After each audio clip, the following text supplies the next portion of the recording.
তোর এত সাহস, আবার এখানে এসে গেছিস তুই? আমার সাথে ভদ্রভাবে কথা বলো মহারাজ।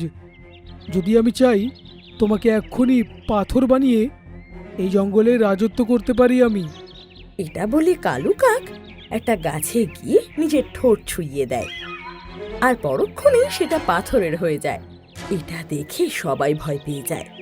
তখন কালু কাক সিংহকে বলে, ক্ষমা চেয়ে নাও মহারাজ, না হলে কিন্তু এক্ষুনি পাথর বানিয়ে দেব। সিংহ তখন গভীর চিন্তায় যায় আর কালু কাককে বলে, মানলাম সবাইকে তুই একে একে পাথর বানিয়ে দিবি, কিন্তু নিজেও কোনোদিনও কি ভেবেছিস তুই খাবি কি করে? তুইও তো পাথরই খাবি, তাই না? মানে? সিংহ তখন একটা আপেলের দিকে তাকিয়ে বলে, এই আপেলটা খেয়ে দেখাতো। কালু কাক যেই গিয়ে সেই আপেলের ঠোঁট লাগায়, অমনি আপেল পাথরের হয়ে যায়, যেটা দেখে কালু কাক ভয় পেয়ে যায়।